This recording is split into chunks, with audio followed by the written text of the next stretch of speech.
বেগম জিয়ার বিষয়ে যথেষ্ট সহানুভূতি দেখিয়েছে সরকার।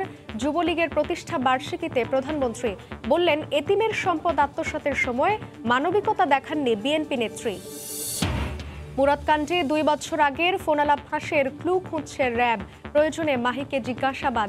দলীয় নেতাদের বিতর্কিত কর্মকাণ্ডে বিব্রত আওয়ামী লীগ।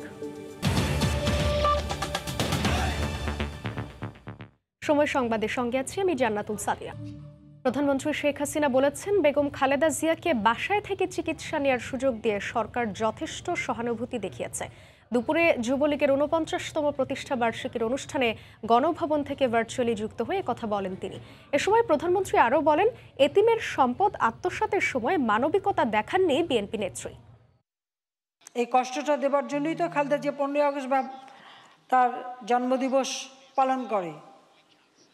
তা আমার কাছ থেকে আর কত আশা করে, তারা কিভাবে আশা করে, সেটাই আমার প্রশ্ন। আমার পিতার হত্যাকারীদের বিচার করতে দেবে না। একজন আসামি, তার বিচারের রায় ঘোষণা হবে, সেখানে প্রধানমন্ত্রী হয়ে খালেদা জিয়া তাকে চাকরিতে বহাল, প্রমোশন দেওয়া এবং রাষ্ট্রদূত হিসেবে বিদেশে পাঠায়। তো কতটা জঘন্য মনোবৃত্তি তাদের! এই কাজ করার সকল উদ্দেশ্যটাই হচ্ছে আমাদেরকে আরও আঘাত দেওয়া। এরা আমাদের কাছ থেকে কী আশা করে? আমরা যতটুকু দিচ্ছি, তাকে যে বাসায় থাকতে দিয়েছি, তাকে যে ইচ্ছা মতো হাসপাতালে ইচ্ছে চিকিৎসা করছে, এটাই কি যথেষ্ট না? এটাই কি অনেক বড় উদারতা আমরা দেখাইনি? সেটা তো দেখেছে আর কত। প্রধানমন্ত্রী শেখ হাসিনার সঙ্গে সৌজন্য সাক্ষাৎ করেছেন ঢাকায় সফররত ভারতের পররাষ্ট্র সচিব হর্ষবর্ধন শ্রিংলা। বিজয় দিবস উপলক্ষে দেশটির রাষ্ট্রপতির বাংলাদেশ সফরের আগে সরকার প্রধানের সঙ্গে সৌজন্য সাক্ষাৎ করেন তিনি। বেলা 9:30টায় গণভবনে সৌজন্য সাক্ষাৎ অনুষ্ঠিত হয়। এ সময় ভারতের রাষ্ট্রপতি রামনাথ কোবিন্দের ঢাকা সফর সহ প্রধানমন্ত্রীর সঙ্গে দ্বিপাক্ষিক নানা ইস্যুতে শ্রিংলা আলোচনা করেছেন বলে জানা গেছে। স্বাধীনতার সুবর্ণ জয়ন্তী ও মুজিব বর্ষের আয়োজনে চলতি বছরের মার্চে প্রধানমন্ত্রী নরেন্দ্র মোদীর সফরের পর রাষ্ট্রপতি রামনাথ কোবিন্দের সফরের বিষয়টিকে তাৎপর্যের সঙ্গে বিবেচনা করছে দুই দেশের সরকার ও পররাষ্ট্র মন্ত্রণালয়। সফরের প্রস্তুতি সম্পর্কে দুই দেশের কর্মকর্তাদের অগ্রগতি নিয়েও প্রধানমন্ত্রী শেখ হাসিনার সঙ্গে হর্ষবর্ধন শ্রিংলা আলোচনা করেছেন বলে জানা গেছে। হাসানের 2 বছর আগের ফোনালাপ কিভাবে সামাজিক মাধ্যমে ফাঁস হলো তা খতিয়ে দেখা হচ্ছে। প্রয়োজনে চিত্রনায়িকা মাহিকেও জিজ্ঞাসাবাদ করা হবে বলে জানিয়েছে র্যাব। এদিকে মুরাদের সংসদ সদস্য পদের বৈধতা চ্যালেঞ্জ করে হাইকোর্টে রিট করেছেন এক আইনজীবী। সাম্প্রতিক নানা বিতর্কিত কর্মকাণ্ডের কারণে প্রধানমন্ত্রীর নির্দেশে মঙ্গলবার তথ্য ও সম্প্রচার প্রতিমন্ত্রীর পদ থেকে পদত্যাগ করেন ডাক্তার মুরাদ হাসান। আর সে পদত্যাগপত্র রাষ্ট্রপতি গ্রহণ করায় মঙ্গলবার রাতে প্রজ্ঞাপন জারি করে মন্ত্রিপরিষদ বিভাগ। বুধবার সকালে বদলে যায় সচিবালয়ে ডাক্তার মুরাদ হাসানের কার্যালয়ের অবয়ব, সরিয়ে ফেলা হয় নামফলকও। এদিকে বিভিন্ন বিতর্কিত বক্তব্যের কারণে ডাক্তার মুরাদ হাসানের সংসদ সদস্য পদে থাকার বৈধতা চ্যালেঞ্জ করে হাইকোর্টে রিট আবেদন করেছেন এক আইনজীবী। তিনি সংবিধান সম্পর্কে যে সমস্ত কথাবার্তা বলেছেন এবং যে সমস্ত ডেরিগেটরি কমেন্টস করেছেন, তাতে তার শপথ ভঙ্গ হয়েছে এমপি হিসাবে এবং মন্ত্রী হিসাবে। অভিনয়শিল্পী ইমন ও মাহির সঙ্গে ডাক্তার মুরাদ হাসানের বিতর্কিত ফোনালাপ ফাঁসের ঘটনায় ইমনকে 4 ঘন্টা জিজ্ঞাসাবাদের পর র্যাব বলছে 2 বছরেরও বেশি সময় আগের ফোনালাপ হঠাৎ কিভাবে সামাজিক যোগাযোগ মাধ্যমে ছড়িয়ে পড়লো তা খতিয়ে দেখা হচ্ছে। সেটি কিভাবে সামাজিক যোগাযোগ মাধ্যমে আসলো এবং কোন লিঙ্ক বা সামাজিক যোগাযোগ মাধ্যমে কোন পেজে প্রথম আপলোড হয়েছে, এইগুলি আমাদের মূলত আমাদের উদ্দেশ্য ছিল বের করা। কারণ আপনারা জানেন যে ডিজিটাল নিরাপত্তা আইন 2018 অনুযায়ী এটা একটা অপরাধ। প্রয়োজনে মাহিকেও জিজ্ঞাসাবাদ করা হবে বলে জানায় র্যাব। ফারুক ভিয়া, রবিন, সময় সংবাদ, ঢাকা। টানা 3 মেয়াদে ক্ষমতায় আছে বাংলাদেশ আওয়ামী লীগ। তবে এই সময়ে এসে কিছু বিতর্কিত ব্যক্তির নানা মন্তব্য আর শালীনতা বিরোধী কর্মকাণ্ডে বিব্রত দলটি।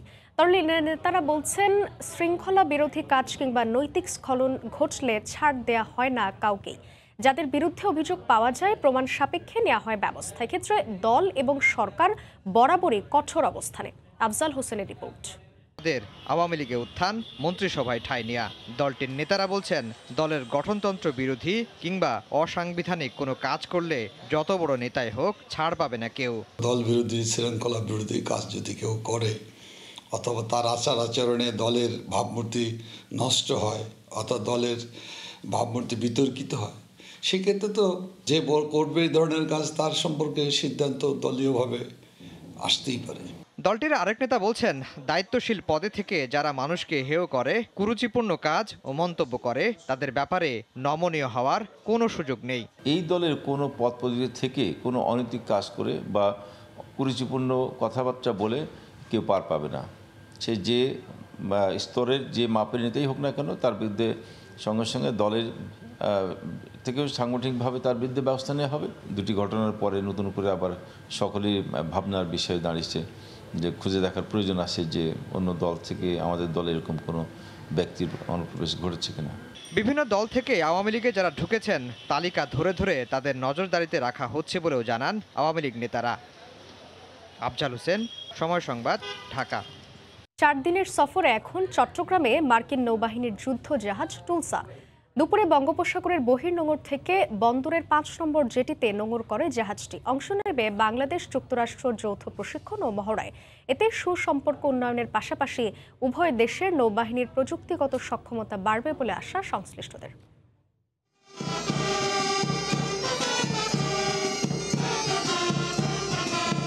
বুধবার দুপুর 12টায় মার্কিন নৌ যুদ্ধজাহাজ টুলসা চট্টগ্রাম বন্দর চ্যানেলে প্রবেশ করার সঙ্গে সঙ্গে বাংলাদেশ নৌবাহিনী সমর রীতি অনুযায়ী সুসজ্জিত একটি বাদক দল বাদ্য পরিবেশনের মধ্য দিয়ে স্বাগত জানায় জাহাজটিকে।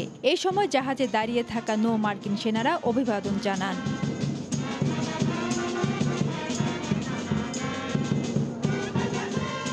পরে 8 ঘন্টা সময় নিয়ে চট্টগ্রাম বন্দর জেটিতে নোঙর করে টুলসা। এই সময় আনুষ্ঠানিকভাবে মার্কিন নৌ জাহাজ টুলসাকে স্বাগত জানান চট্টগ্রাম নৌ অঞ্চলের chief staff officer captain Masudul Karim Siddiqui. শুভেচ্ছা স্মারক হিসেবে ফুল দেন জাহাজটির অধিনায়ক কমান্ডার উইলিয়াম ডিভোরেককে। মহড়া শেষে জাহাজটি আগামী 11 ডিসেম্বর বাংলাদেশ ত্যাগ করার কথা রয়েছে। মার্কিন এই নৌ যুদ্ধজাহাজের সফরের মধ্য দিয়ে উভয় দেশের নৌবাহিনীর মধ্যে বিদ্যমান সম্পর্কের উন্নয়নের পাশাপাশি প্রযুক্তিগত সক্ষমতা আদান প্রদান হবে বলে মনে করছেন সংশ্লিষ্টরা। ফেরদৌস লিপি, সময় সংবাদ, চট্টগ্রাম। টানা 3 দিনের বৃষ্টিতে ফরিদপুরে ফসলের ব্যাপক ক্ষতি হয়েছে। প্রায় 20,000 হেক্টর ফসলি জমি তলিয়ে গেছে পানিতে। এতে চরম ক্ষতির মুখে পড়ে দিশেহারা হয়ে পড়েছেন কৃষকরা। সুমন ইসলামের তথ্য ও ছবি নিয়ে রিপোর্ট। ঘূর্ণিঝড় জাওয়াদের প্রভাবে ফরিদপুরে টানা 3 দিনের বৃষ্টিতে তলিয়ে গেছে প্রায় 20,000 হেক্টর ফসলি জমি। ধান, পেঁয়াজ, ধনিয়া, সরিষা সহ রবি শস্যের ব্যাপক ক্ষতি হয়েছে। কিছুদিন পরেই ফসল ঘরে তোলার কথা থাকলেও হঠাৎ বৃষ্টিতে নষ্ট হয়েছে। এতে লাখ লাখ টাকা ক্ষতির দুশ্চিন্তায় মাথায় হাত কৃষকের। 20-22 বিঘা ধানের চারা দেওয়া হয়েছে। সব মনে করেন যে আমার ঋণের মাধ্যমে ধানের বীজগুলো আইনে চারা দিছি, সব তলাই গেছে। পৌষ মাসে এরকম বৃষ্টি আমার জীবনে কোনো দিনও দেখিনি। এই ধানটা যখন কাটছি তখন থেকে শুরু হয়েছে বৃষ্টি, আমি ধানটা উঠানোর সুযোগ পাইনি। এই যে ধানগুলা গেজে গেছে, ধানগুলো আমরা বিক্রি করব কিভাবে আর আমরা খাবো কিভাবে? বৃষ্টির কারণে কৃষকের ক্ষতি পুষিয়ে নিতে সব ধরনের সহযোগিতার আশ্বাস দিয়েছেন জেলা কৃষি কর্মকর্তা। আমরা কৃষকদেরকে বলবো যে এই ফসলের ক্ষতিটা কিভাবে কাটিয়ে আবার নতুন ফসল বা অন্য ফসল আবাদ করা যায় সে ব্যাপারে পরামর্শ দেব। ক্ষতি নিরূপণের পরবর্তীতে আমরা সরকারকে জানাবো কি পরিমাণ ক্ষতি হয়েছে কোন ফসলে। জেলা কৃষি বিভাগের তথ্য মতে জেলায় এবার 68,000 হেক্টর জমিতে ধান, পেঁয়াজ, আলু, সরিষা সহ বিভিন্ন ফসলের আবাদ হয়েছে। প্রকৃতির অপরূপ রূপে সাজানো এক দেশ মালদ্বীপ, বিশ্বজুড়েই যার নাম নীল পানির দেশ। হাজারো দ্বীপের সমন্বয়ে গড়ে ওঠা দেশটির আবহাওয়া ও প্রাকৃতিক সৌন্দর্যের আকর্ষণে প্রতি বছরই বাড়ছে পর্যটকের সংখ্যা। সরকারের বিভিন্ন সিদ্ধান্ত পর্যটনকে আরও সমৃদ্ধ করবে বলে জানান সংশ্লিষ্টরা। মালদ্বীপ ঘুরে কাজল আব্দুল্লাহর রিপোর্ট, ছবি তুলেছেন নুরুল আলম নয়ন। যতদূর চোখ যায় তার সীমা জুড়েই মুগ্ধতা। ভারত মহাসাগরের দক্ষিণ পূর্ব এশিয়ার দেশ মালদ্বীপ। মাত্র ৩০০ বর্গ কিলোমিটার আয়তনের দেশটিতে জনসংখ্যাও কম, আয়ের খাতও সীমিত। পর্যটন খাতকেই অর্থনীতির প্রধান উৎস হিসেবে ধরে এগিয়েছে অনেকটা পথ। এই খাতকে আধুনিকায়নের ফলে খুব অল্প সময়ে দেশটির অর্থনৈতিক মেরুদণ্ড হয়েছে শক্তিশালী। বর্তমানে মাথাপিছু আয় দাঁড়িয়েছে প্রায় $১৭,০০০। আমাদের স্থানীয় পর্যটন শিল্পের বিকাশে বর্তমান সরকার একটা খুব সুন্দর উদ্যোগ নিয়েছে। বিদেশি পর্যটকরা এখন চাইলেই তারা হোটেলে না উঠে স্থানীয় কারো বাড়িতে থাকতে পারবেন। এতে সরাসরি পারিবারিক অর্থনীতিতে বড় ধরনের ইতিবাচক প্রভাব পড়ায় লাভবান হচ্ছেন তারা। সাগরের বুকে জেগে ওঠা পুরনো রিসোর্টগুলো সাজানো গোছানো হলেও নতুন দ্বীপগুলো একেবারেই শূন্য। তবুও এখানকার জৌলুসে কোনো কমতি নেই। এদেশের পর্যটন, আবহাওয়া সবই যেন আলাদা জগৎ বলছেন পর্যটকরা। মালদ্বীপের মানুষ দারুণ আন্তরিক। এখানকার খাবারগুলো অনেক সুস্বাদু। স্থানীয়দের সংস্কৃতিও বেশ উপভোগ্য। এখানকার আবহাওয়ায় আমি খুব আনন্দিত। খুব ভালো লাগছে এমন পরিবেশে আসতে পেরে।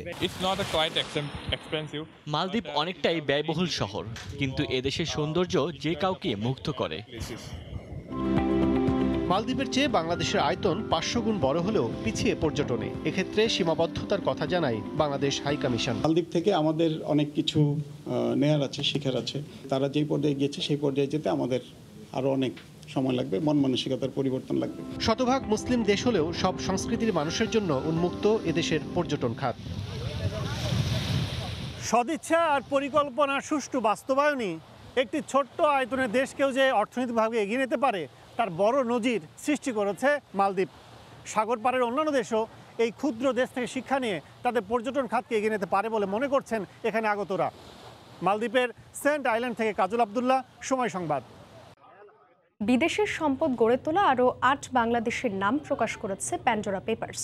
এরা সবাই ব্রিটিশ ভার্জিন দ্বীপপুঞ্জে বিভিন্ন কোম্পানির মালিক। গত সোমবার রাতে প্যান্ডোরা পেপারসের দ্বিতীয় দফার এই তালিকায় মোট 7,40,000 ব্যক্তি ও প্রতিষ্ঠানের তথ্য ফাঁস করা হয়। বিশ্বজুড়ে আলোচনার ঝড় তোলা প্যান্ডোরা পেপারস আবার বিপুল সংখ্যক নথি প্রকাশ করেছে, যাতে বাংলাদেশের ঠিকানা ব্যবহারকারী 8 ব্যক্তির নাম এসেছে। অনুসন্ধানী সাংবাদিকদের জোট international consortium of investigative journalist ICIJ সোমবার রাতে 7,40,000 ব্যক্তি ও প্রতিষ্ঠানের নামের এ বিশাল তালিকা প্রকাশ করে। বাংলাদেশের সঙ্গে সংযুক্ত নামের তালিকায় থাকা ব্যক্তিরা হলেন নাহিদ কবির, মোহাম্মদ ভাই, ইসলাম মঞ্জুরুল, সাইদুল হুদা চৌধুরী, অনিতা রানী ভৌমিক, শাকিলা মিরালি, ওয়াল্টার পোলাক ও ড্যানিয়েল আর্নেস্টো। তারা সবাই বাংলাদেশের ঠিকানা ব্যবহার করে ব্রিটিশ ভার্জিন আইল্যান্ডে কোম্পানি নিবন্ধন করেছে বলে বেরিয়ে এসেছে নথিতে। ব্রিটিশ ভার্জিন আইল্যান্ড ছাড়াও করস্বর্গ হিসেবে পরিচিত বিভিন্ন দেশ ও এলাকায় অফশোর কোম্পানি হিসেবে বিশ্বের বিভিন্ন প্রান্তের ধনী ও প্রভাবশালী ব্যক্তিদের গড়ে তোলা কোম্পানির তথ্য ও কর ফাঁকির তথ্য প্রকাশ করেছে প্যান্ডোরা পেপারস। তবে প্যান্ডোরা পেপারসে উঠে আসা সবাই অবৈধভাবে সম্পদ অর্জন বা পাচার করেছেন কিনা তা বলা হয়নি। এতে বলা হয়েছে বিভিন্ন উৎস থেকে এ ধরনের কিছু গোপন নথি পাওয়া গেছে, যার উপর ভিত্তি করে ধারণা করা হয় এসব ক্ষেত্রে অনিয়ম বা দুর্নীতির ঘটনা ঘটতে পারে। এর আগে গত 3রা অক্টোবর প্রথম দফায় বিশ্বের প্রভাবশালী এবং ধনাঢ্য ব্যক্তিদের পেশাদার সেবা দিয়ে নামমাত্র কর অথবা করবিহীন ব্যবসা ও সম্পদ কেনার কাজে সহায়তা করেছে এমন 14টি কোম্পানির 1,20 লাখ গোপনীয় আর্থিক দলিলপত্র বিশ্লেষণ করে তথ্য তুলে ধরা হয় প্যান্ডোরা পেপারসে। রবিউল ইসলাম আওলাদ, সময় সংবাদ।